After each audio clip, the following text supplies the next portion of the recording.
దేవుని బిడ్డలారా, మొదటి నుండి దేవుడు మనుష్యులను సృష్టించిన నాటి మొదలుకొని ఈనాటి వరకు కూడా దేవునికి మనుషులను బట్టి సంతోషం లేదనే మనం చెప్పాలి.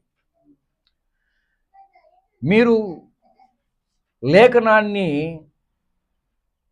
సరిగా మీరు పరిశీలన చేస్తే ఆది నుండి కూడా దేవునిని అందరూ కూడా బాధ పెట్టిన వారే, అందరూ కూడా దేవునిని దుఃఖపరిచిన వారే. మీరు ఒక్కొక్క తరములో చూసుకుంటే దేవుడు మనుష్యులను సృష్టించినందుకు ఆయన ఎంతగానో బాధ చెందాడు. ఆయనే ఆ మాటని చెప్పి తన యొక్క బాధను వ్యక్తపరిచాడు. హృదయంలో నొచ్చుకోవటం అంటే దాని అర్థం ఏంటండి ప్రియులారా? నొచ్చుకోవటం అంటే అంత బాధ, తట్టుకోలేనంత బాధ. ఒక మనిషి బాధలను తట్టుకోలేకపోతే మనిషి ఏం చేస్తాడండి? బాధను తట్టుకోలేకపోతే మనిషి దానిని ఎలా ఎక్స్ప్రెస్ చేస్తాడు, ఎలా వెళ్ళబుచ్చుతాడు? తన బాధని ఏడుపు ద్వారా తన బాధని వెళ్ళబుచ్చుతాడు. దేవుడు తన హృదయంలో నొచ్చుకున్నాడు.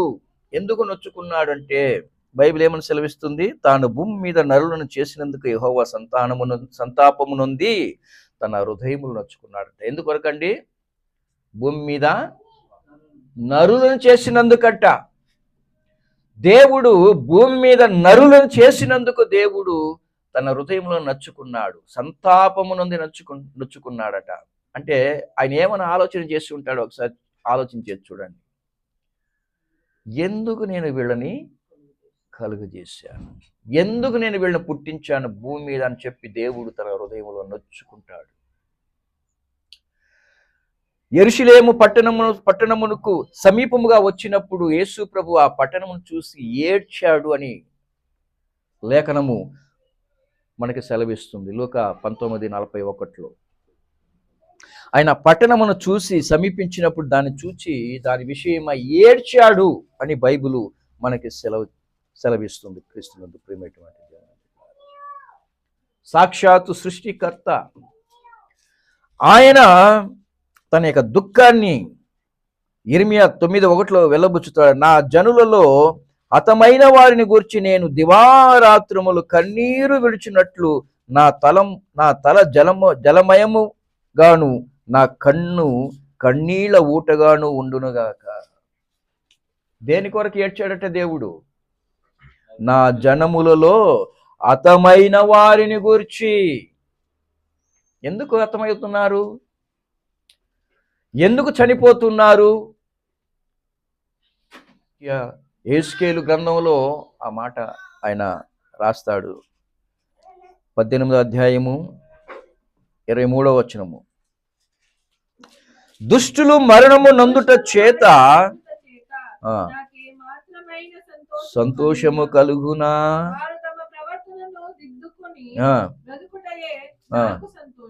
అప్పుడు దేవునికి ఏది సంతోషం? దేవునికి ఏది సంతోషం? తన ప్రవర్తను దిద్దుకొని బ్రతకాలే. అది దేవుని యొక్క సంతోషం.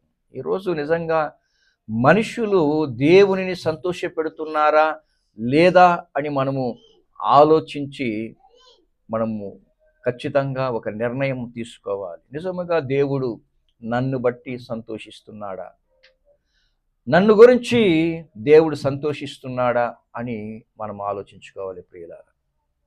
కేవలము మనము ఎంతకాలము దేవుని గురించి పట్టించుకోకుండా, మన యొక్క ప్రవర్తనలో ఎటువంటి మార్పు లేకుండా మనము కొనసాగించినంత మాత్రాన మనకి ఒరిగేటువంటి లాభము ఏమీ లేదు ప్రియులారా, ఏమీ లేదు.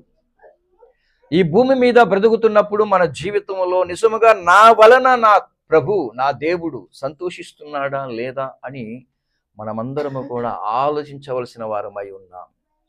దేవుని సంతోషపెట్టేవారు ఎవరు? దేవుని సంతోషపెట్టేవారు ఎవరు అంటే ఆయన మీద ఆధారపడి బ్రతుకువారే. పరిపూర్ణంగా దేవుని మీద ఆధారపడి బ్రతికేవారే దేవుని సంతోషపెట్టేవారు. లేఖనం సెలవిస్తుంది, కీర్తనల గ్రంథము 44వ కీర్తన 3వ వచనములో ఒక మాట ఉంది, చదువుదామా? వారు తమ ఖడ్గము చేత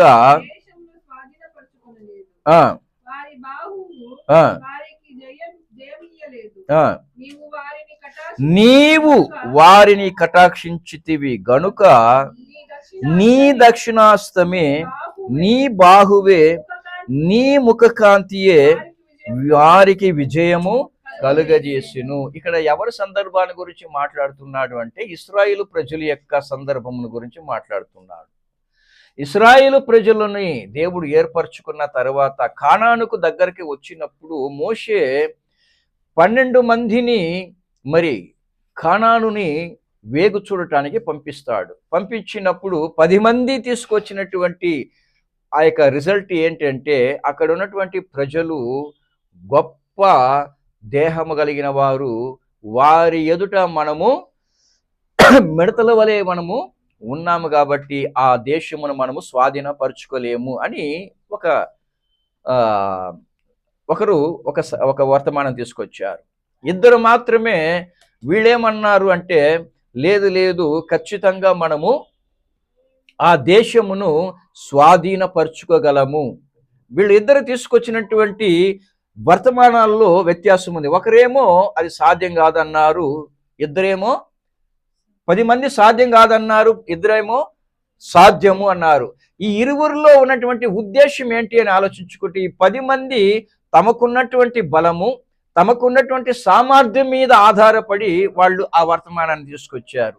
ఇద్దరేమో తీసుకొచ్చినటువంటి ఈ వర్తమానం ఏదైతే ఉందో వీరు ఎవరినైతే అనుసరించుతున్నారో, ఎవరినైతే వెంబడిస్తున్నారో, ఎవరిని ఆధారపడి ఉన్నారో ఆ దేవునిని బట్టి వీరు ఈ వర్తమానాన్ని తీసుకొచ్చారు. ఇప్పుడు ఈ ఇద్దరి వర్తమానాల్లో ఎవరి వర్తమానమును బట్టి దేవుడు సంతోషించాడు? ఇద్దరు చెప్పిన వర్తమానం బట్టి దేవుడు సంతోషించాడని బైబిల్లోనే స్పష్టంగా రాయబడి ఉంది. చదువుతామా? సంఖ్యాకాండము 14వ అధ్యాయము 8వ వచనము. బాగా గమనించాలా మాట. యెహోవా మనయందు ఆనందించిన ఎడల ఆ దేశములో మనలను చేర్చి దానిని మనకిచ్చును. చాలు. ఏమంటున్నారండి? యెహోవా మనయందు ఆనందించిన ఎడల అంటే వీరి యొక్క దృష్టి, వీరి యొక్క మరి ఆలోచన, వీరి యొక్క బలము అంతా కూడా ఎవరట? యెహోవా. అందుకే ఇక్కడ ఆ మాట మనం 44:3లో చదువుకున్న కీర్తనలు ఏమని? వారు తమ ఖడ్గము చేత దేశమును స్వాధీనపరచ కొనలేదు. దేని చేత? తమ ఖడ్గము చేత దేశమును స్వాధీనపరచుకొనలేదు, వారి బాహువు వారికి జయమియ్యలేదు, నీవు వారిని కటాక్షించితివి అన్నాడు. నీవు వారిని కటాక్షించితివి గనుక నీ దక్షిణాస్తమే నీ బాహువే నీ ముఖకాంతియే వారికి విజయము కలుగజేసిన. వారు దేని మీద ఆధారపడి ఉన్నారు? దేవుని బలము మీద. దేవుని బలము మీద వారు ఆధారపడి ఉన్నారు కాబట్టి వారు అంటున్నారు, ఒకవేళ యెహోవా మన యందు ఆనందించిన ఎడల, మనము చేసే క్రియలు దేవునిని ఇష్టపెట్టిన ఎడల, దేవుడు మన క్రియలలో ఇష్టపడిన ఎడల ఆయన మనకు విజయమును ఇస్తాడు అని ఈ ఇశ్రాయేలు ప్రజలలో మరి నుండి ఇద్దరు పలికినటువంటి ఆ యొక్క మాట ఇశ్రాయేలు ప్రజల యొక్క జీవితంలో ఒక గొప్ప అద్భుతకరమైనటువంటి కార్యమును కళ్ళార చూడజేసింది. కింద వచనాలు మనం చదువుకుంటే,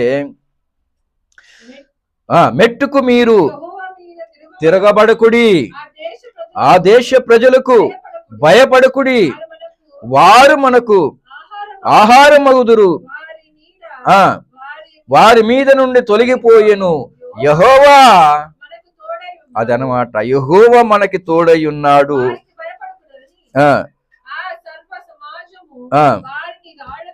చాలు. ఇక్కడ వీరి యొక్క మాటలు యెహోవా మీద ఏం చేయకండి, తిరగబడకండి. అంటే దాని అర్థం ఏంటండి ప్రియులారా? యెహోవా వలనే మన జీవితంలో మనము విజయాన్ని సాధించగలం. ఏది చేసినా యెహోవా వలనే మనం చేయగలం. కాబట్టి యెహోవాని పక్కన పెట్టి నా బలముతో నేను ఏమైనా చెయ్యాలి అని అనుకుంటే అది మీ వలన కాదు అన్నాడు. మీ వలన కాదు. చివరికి మరి ఎవరు చెప్పింది నెరవేరింది ప్రియులారా? ఆ ఇద్దరు పలికిన మాటలే ఇశ్రాయేలు ప్రజల యొక్క జీవితంలో నెరవేరింది అని మనము చూస్తున్నాం. కనుక దేవుని బిడ్డలు దేవునిని సంతోషపెట్టేవారు. అంటే ఎవరు దేవుని బిడ్డలు?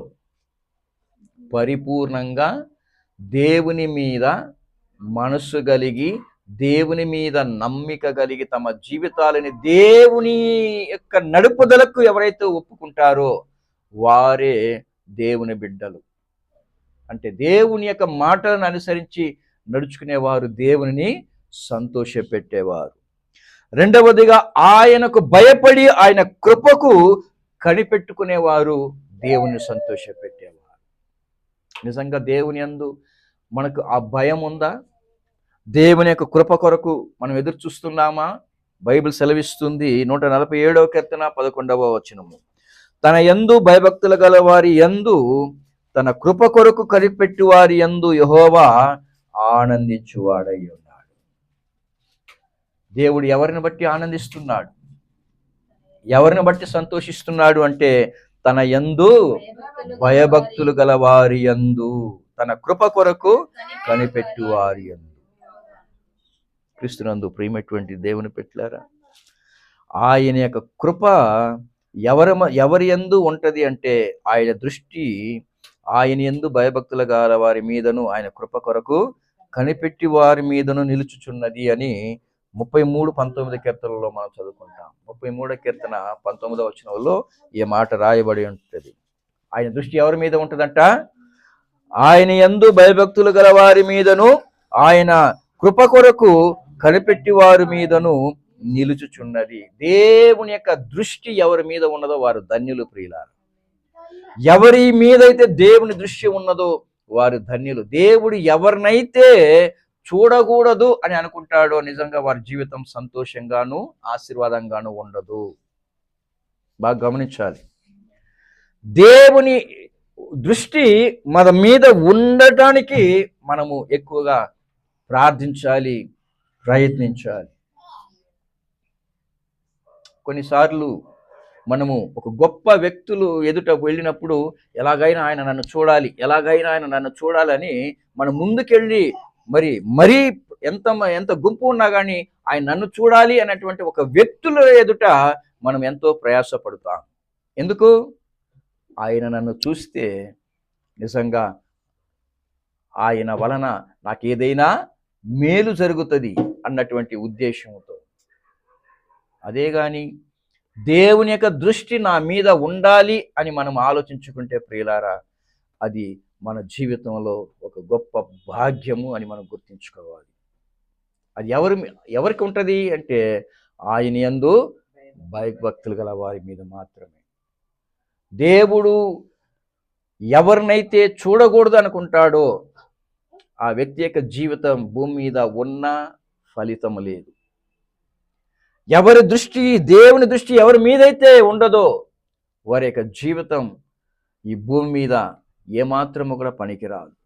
అప్పుడు దేవుని దృష్టి లేకుండా మనం బ్రతికేం ప్రయోజనం ప్రియులారా?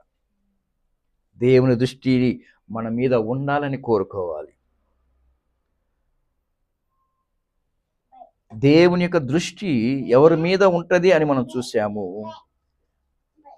ఆ దేవుని యొక్క దృష్టిని మనం కలిగి ఉండాలి అంటే మనం ఆయన యందు భయభక్తులు కలిగి ఉండాలి. ఆయన యందు మనం భయభక్తులు కలిగి ఉండాలంటే మనకేముండాలి? ఏముండాలి? దేవునిని గూర్చిన జ్ఞానం ఉండాలి.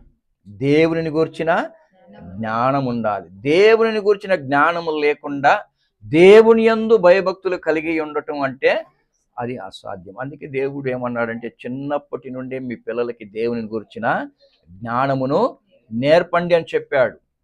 బాల్యము నుండే మీ బిడ్డలకి దేవుని గురించిన జ్ఞానమును మీరు నేర్పినప్పుడు, వాళ్ళు పెద్దవారైనప్పుడు దేవుని యందు భయభక్తులు కలిగి ఉండటం ఏదో వాళ్ళు తెలుసుకుంటారు. దాని నుండి తొలగిపోరు అన్నాడు. దాని నుండి తొలగిపోరు.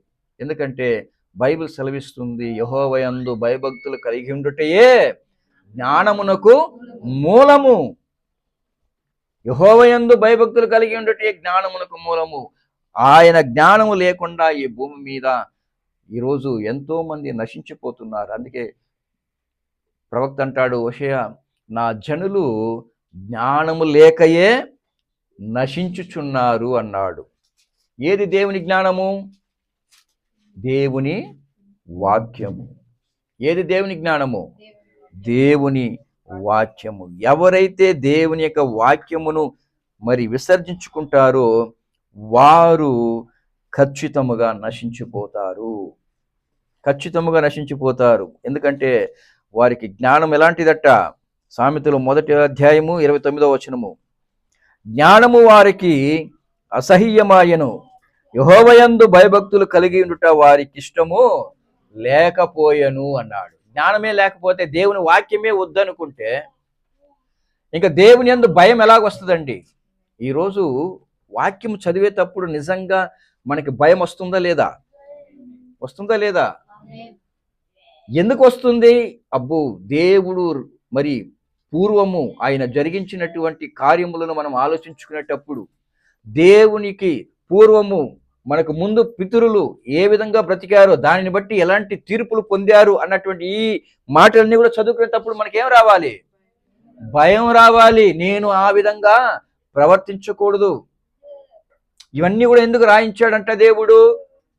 మనకు బుద్ధి కలగటానికి. వాటిని చదువుకోవటం వలన మనం జ్ఞానం తెచ్చుకోవాలి. మనము దేవుని యందు భయభక్తులు ఎలా కలిగి ఉండాలని మనం నేర్చుకోవాలి.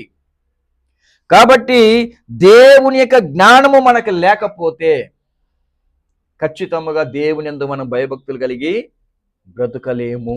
కాబట్టి దేవుని జ్ఞానం కావాలి. ఈరోజు ఈ సమాజంలో ఎంతో మంది ఎందుకు నశించిపోతున్నారంటే వారికి దేవుని జ్ఞానం అట అసహ్యమైపోయింది. దేవుని వాక్యం అంటే వినేవాళ్ళు లేరు. దేవుని వాక్యం చెబుతున్నామంటే పట్టించుకునే వాళ్ళు లేరు. మనకు తెలియదు కానీ ఈ సమీప కాలంలో ఎంతో మంది దేవుని బిడ్డలు దేవుని యొక్క సువార్తను చెబుతూ ఉంటే వారిని హింసించిన వారు, వారిని కొట్టిన వారు ఇంకా మన కళ్ళెదురుగానే ఈ కార్యాలు జరుగుతూ ఉన్నాయి. అంటే వాళ్ళకి ఏం లేదు, జ్ఞానము వారికి అసహ్యమాయను, యెహోవా యందు భయభక్తులు కలిగి ఉండుట వారికి ఇష్టము లేకపోయెను. దేవుని యొక్క జ్ఞానమును విసర్జించే ప్రతి ఒక్కరు కూడా దేవునికి ఇష్టలుగా బ్రతకలేరు. ధర్మశాస్త్రమునకు తన చెవిని తొలగించుకొని వాని యొక్క ప్రార్థన దేవునికి హేయము అన్నాడు. దేవునికి హేయము. కనుక క్రీస్తునందు ప్రియమైనటువంటి దేవుని బిడ్డలారా, ఒకవేళ దేవుని యొక్క మాటని, దేవుని యొక్క జ్ఞానమును మనము తిరస్కరించినట్లయితే దేవుడు ఖచ్చితంగా మనలను చూసి ఆయన కూడా తిరస్కరించేటువంటి అపాయం ఉంది. బైబిల్ తెలియజేస్తుంది. సామెతల గ్రంథం 1వ అధ్యాయము 24వ వచనము, నేను పిలువుగా ఎవరును లక్ష్య పెట్టకపోయిరి, బోధ ఏమియు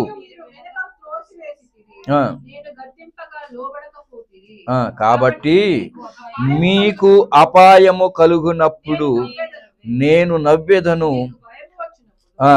నేను అపహాస్యము చేసేదను, భయము మీ మీదికి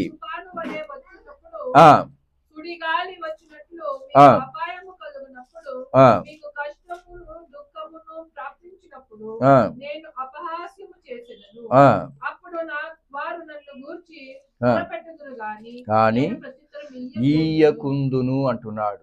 క్రీస్తునందు ప్రియమైనటువంటి దేవుని బిడ్డలారా, దేవునికి మనము భయభక్తులు కలిగి ఆయన కృప కొరకు ఎల్లప్పుడూ కూడా మనం ఎదురు చూసే వారంగా ఉండాలి. ఈ జ్ఞానము సమాజంలో ఎక్కువ శాతం లేదు అని చెప్పాలి. క్రైస్తవులు అంటారా, వాళ్ళకు కూడా లేదు. ఈరోజు చూడండి, క్రైస్తవులు ఒక ప్యాషన్ అయిపోయింది. ఏంటి అంటే దేవునిని ఆరాధించటం అన్నది మన జీవితంలో అది ఎలాగుండాలో తెలుసా ప్రియులారా? ప్రతిరోజు మనము ఏ విధంగా అయితే ఆహారం తింటున్నామో, ప్రతిరోజు ఏ విధంగా అయితే మనం నిద్రపోతున్నామో, దేవునితో కూడా బ్రతికేటువంటి యొక్క అనుభవము అలాంటిదిగా మారాలి. గుర్తుపెట్టుకోండి, మనకి అన్ని అనుకూలంగా ఉన్నప్పుడు, మనకి సమయం దొరికినప్పుడు దేవునిని వెతికేది కాదు. ఇది మన జీవితంలో ఒక అలవాటుగా మారాలి. మనం ఏం చేస్తామంటే కొన్ని విషయాలలో, కొన్ని కార్యక్రమాలలో మనం ఏం చేస్తామంటే ఆ కార్యక్రమమే మనకి గొప్పదిగా అనుకొని ఈరోజు సంఘానికి చర్చికి వెళ్ళకపోతే ఏమైద్దిలే, ప్రార్థనకి వెళ్ళకపోతే ఏమైద్దిలే అన్నట్టుగా మనం కేర్లెస్ చేస్తూ ఉంటాం. గుర్తుపెట్టుకోండి, ఏదైనా మీరు నిర్లక్ష్యం చేయండి, కానీ దేవుని యొక్క సన్నిధిని నిర్లక్ష్యం చెయ్యకండి. దయచేసి చెబుతున్నా నేను. దీనివల్ల నాకు వచ్చే లాభం ఏం లేదు, మీ మేలు కొరకే చెబుతున్నా. దేవునిని నిర్లక్ష్యం చేశారంటే దేవుడు మిమ్మల్ని కూడా నిర్లక్ష్యం చేస్తానని ఆయనే చెబుతున్నటువంటి మాట. ఆపద వచ్చిన తర్వాత మనం దేవుని వెతకటం కాదు, ప్రతిరోజు కూడా ఆయనను వెతికే అనుభవం మనకు ఉండాలి. అది ఒక వైరాగ్యంగా మారాలి. మనం తినే ఆహారంగా అది ఉండాలి. మనము నిద్రపోతే నిద్రను మనం ఎంత కోరుకుంటామో అంతగా దేవునిని మనము కోరుకునే వారంగా ఉండాలి ప్రియులారా. లేకపోతే మనకి ఆపద కలిగినప్పుడు దేవుడు మనల్ని ఏమాత్రము కూడా పట్టించుకోడు. చూడండి, లేఖనములో లోకమంతా పాపముతో విచ్చలవిడిగా ఎచ్చిపోయినప్పుడు దేవుడు అనుకున్నాడు, మనుషుల్ని ఇంక మీద భూమి మీద పెట్టకూడదు అనుకున్నాడు. అటువంటి ఒక పరిస్థితుల్లో ఒక కుటుంబాన్ని ఎన్నుకున్నాడు. ఆ కుటుంబంలో ప్రత్యేకంగా ఒక వ్యక్తిని ఎన్నుకొని దేవుడు అంటాడు, నీకు నా కన్నులలో కృప పొందితివి అంటాడు. ఎవరిని గురించి? నోవాహును గురించి. దేవుడు ఏమంటాడండి? నోవాహు యెహోవా దృష్టి యందు కృప పొందినవాడాయను అని రాయబడి ఉంది. ఆయన చూశాడు. చూసినప్పుడు నన్ను వెతికేవారు ఎవరైనా ఉన్నారా అని ఆయన పరిశీలన చేసి చూస్తే ఒక్క కుటుంబం ఆయనకి కనబడింది. ఆ కుటుంబమే నోవాహు యొక్క కుటుంబము. కాబట్టి చూసినప్పుడు దేవుని యొక్క కృప నోవాహుకి అనుగ్రహింపబడింది. కారణం ఏంటి అని మనం ఆలోచించుకుంటే హెబ్రీయులకు రాసిన పత్రికలో మనం ఆ మాట చదువుకుంటాం. 11వ అధ్యాయము 7వ వచనము. విశ్వాసమును బట్టి నోవాహు ఆది వరకు చూడని సంగతులను గూర్చి దేవుని చేత హెచ్చరింపబడ్డాడు. ఎందుకు హెచ్చరింపబడ్డాడు అంటే ఆయన యొక్క జీవితము దేవుని యందు భయభక్తులతో కూడా జీవిస్తున్న ఒక వ్యక్తి. దేవుని యందు భయభక్తులు కలిగి జీవిస్తున్నాడు కాబట్టి నోవాహుకు యెహోవా దృష్టి యందు కృప పొందుకున్నాడు అని చూస్తున్నాం. క్రీస్తునందు ప్రియమైనటువంటి దేవుని బిడ్డలారా, ఎవరైతే యెహోవా యందు భయభక్తులు కలిగి ఆయన కృప కొరకు కనిపెట్టుకొని ఉంటారో వారిని బట్టి దేవుడు సంతోషిస్తాడు. మొదటిగా మనము ప్రతి విషయంలో కూడా దేవునిని అనుసరించి మనం బ్రతికే వారంగా ఉండాలి. రెండవది, ఆయన యందు భయభక్తులు కలిగి ఆయన కృప కొరకు ఎన్ని విషయాలైనా కావనివ్వండి, ఎంత గొప్ప ముఖ్యమైన ఒక కార్యము కావనివ్వండి, మీరు ఎవరి కొరకు కనిపెట్టుకోవాలో తెలుసా? దేవుని కృప కొరకు కనిపెట్టుకోవాలి. దేవుని కృప కొరకు కనిపెట్టుకోవాలి.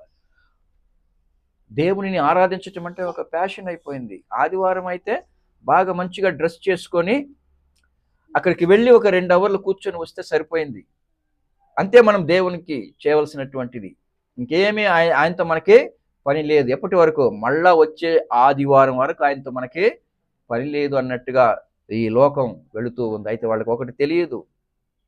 ఏంటో తెలుసా? భూమి మీదికి అపాయం వచ్చినప్పుడు దేవుడు వారిని చూసి నవ్వుకుంటాడు. నువ్వు నన్ను నిర్లక్ష్యం చేస్తావా? మరి చూడు, ఏ విధంగా నీవు ఈ అపాయంలో నుండి బయటపడతావో నేను కూడా చూస్తాను అని దేవుడు మనుషులని హేళన చేస్తాడు. గుర్తుపెట్టుకోండి. అలాగని ఆయన ఆనందిస్తాడని కాదు ప్రియులారా. ఆయనకి అది ఎంతో దుఃఖం, ఆయనకి ఎంతో బాధ. ఇది గుర్తుపెట్టుకోవాలి మనం. ప్రతి విషయంలో నేను దేవుని బిడ్డని అని ఈ లోకానికి నీవు నీ జీవితం ఒక సాక్ష్యంగా మారినప్పుడు దేవుడు నిన్ను గురించి సంతోషిస్తాడు. రెండవది, ఎట్టి పరిస్థితిలో కూడా ఆయన లేకుండా నా జీవితంలో ఏదీ కూడా లేదు అన్నట్టుగా ఆయన యందు భయభక్తులు కలిగి ఆయన కృప కొరకే మనము కనిపెట్టుకునే వారంగా ఉండాలి. మూడవదిగా, మనము యథార్థంగా ప్రవర్తించు వారముగా బ్రతికినప్పుడే ఆయన మనల్ని గురించి సంతోషిస్తాడు. యథార్థంగా మనము బ్రతకాలి.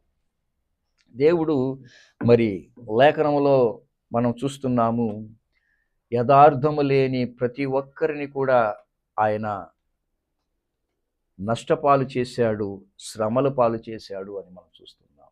చివరికి తమ జీవితాలనే వారు కోల్పోయినటువంటి పరిస్థితి లేఖనములో మనం చూస్తాం. ఆయనతో పాటు పరిచర్య చేసినటువంటి యూదా ఇస్కరియోతు ఆయనకి యథార్థవంతంగా ఉండలేకపోయాడు. ఇశ్రాయేలు ప్రజలకు విరోధముగా తాకీదు మరి తెచ్చి ఇశ్రాయేలు ప్రజలు నాశనం చేయాలనుకున్నటువంటి హామాను చేసినటువంటి కపటపు ఆలోచన దేవుడు నాశనం చేశాడు. దేవుడు యథార్థముగా ప్రవర్తించే వారి ఎడల ఆయన ఎంతో ఇష్టపడే దేవుడై ఉన్నాడు. బైబిల్ సెలవిస్తుంది, సామెతల గ్రంథము 11వ అధ్యాయము 20వ వచనము, మూర్ఖ చిత్తులు యెహోవాకు హేయులు, యథార్థముగా ప్రవర్తించువారు ఆయనకిష్టులు అని. మూర్ఖ చిత్తులు అంటే ఎవరండి? అన్నిటిని కూడా ఆపోజిట్గా చేసేవాళ్ళు, అన్నిటిని కూడా దేవునికి వ్యతిరేకంగా చేసేవాళ్ళు, దేవునికి వ్యతిరేకముగా బ్రతికేవాళ్ళు, దేవునిని ఏమాత్రం కూడా లెక్క చేయని వారు. ఇంతకీ వాళ్ళు దేవుని బిడ్డలని అని అనిపించుకుంటారు, కానీ దేవుని యందు ఆయన యొక్క మాటలకు కానీ ఆయన యొక్క వాక్యానికి కానీ వ్యతిరేకంగా బ్రతికేవారు.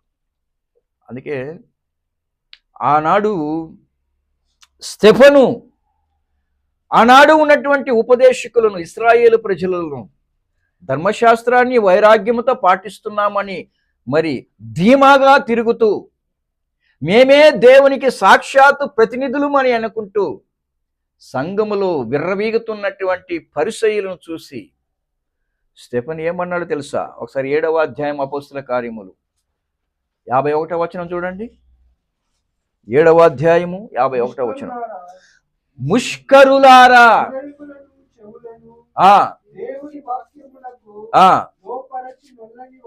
ఎవరంట వీరు?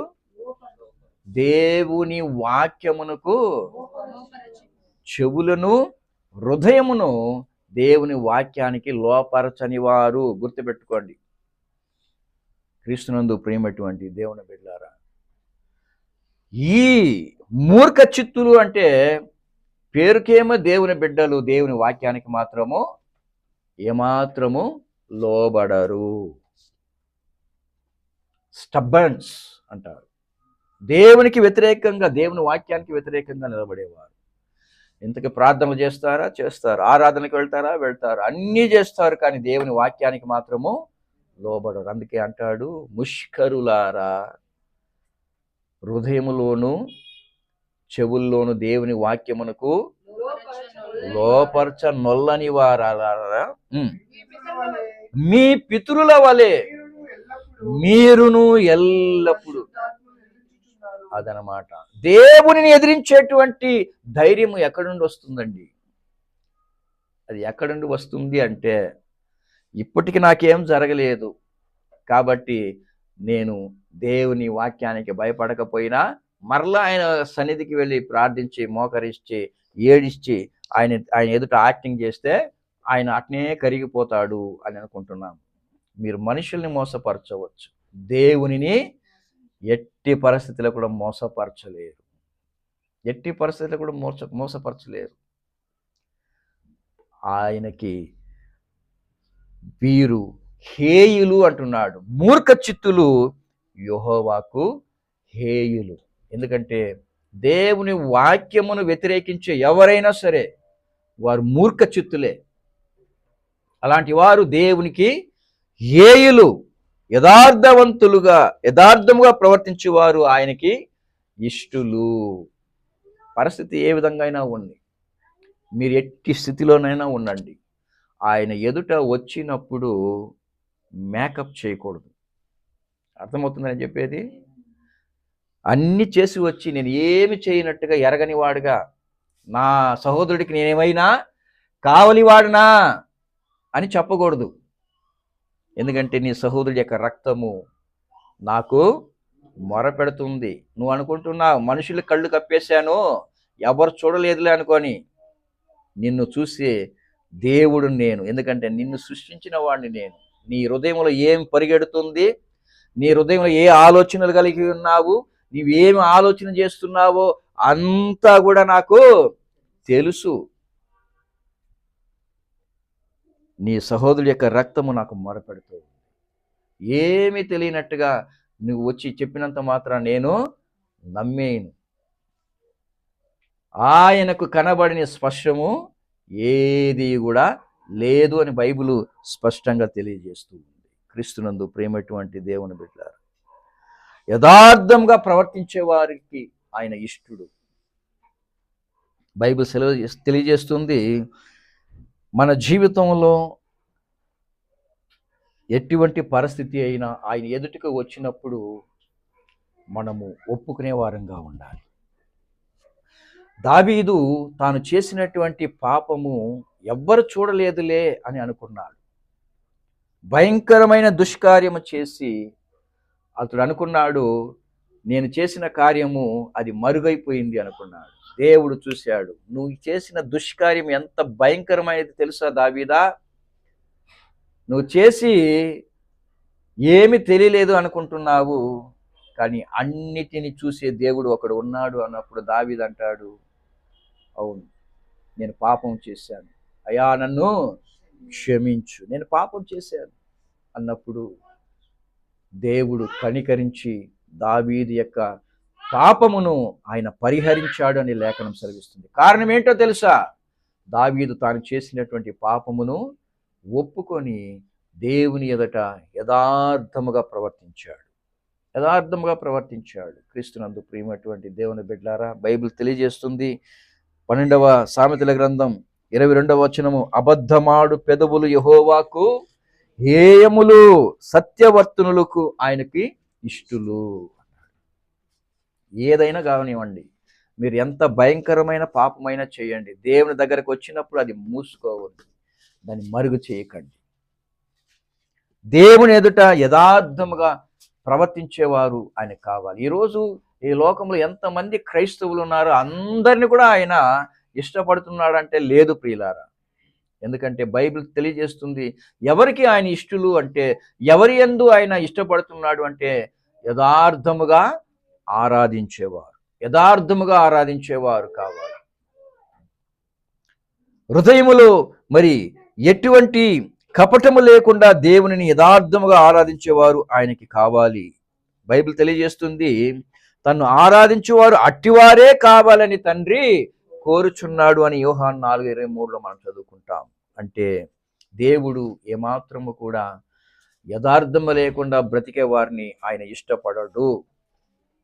అది మనుషుల ఎదుటైనా సరే, దేవుని ఎదుటైనా సరే. మీరు దేవుని ఎదుట యథార్థవంతంగా ఉంటే మనుషుల ఎదుట కూడా మీరు యథార్థముగా ఉండగలుగుతారు. ఎటువంటి భయమే లేదు.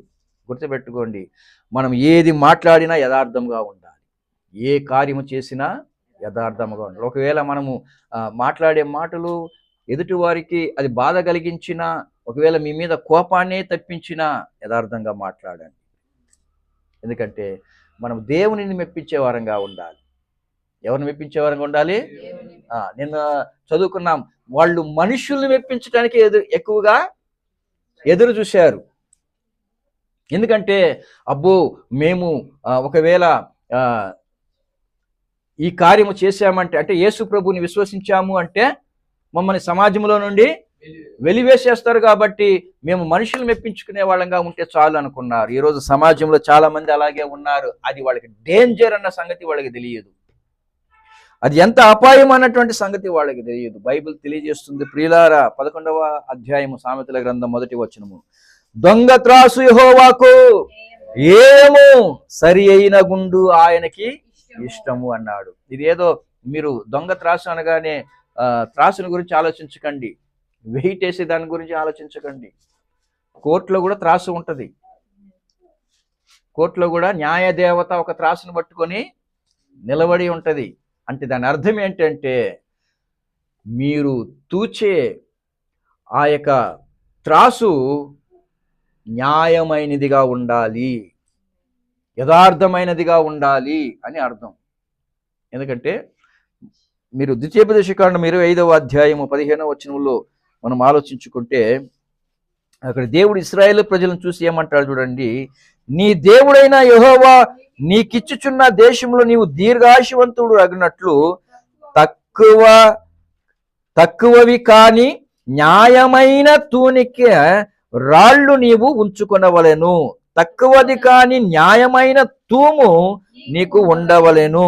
అలాగ చేయని ప్రతివాడును అనగా అన్యాయము చేయు ప్రతివాడును నీ దేవుడైన యెహోవాకు హేయుడు.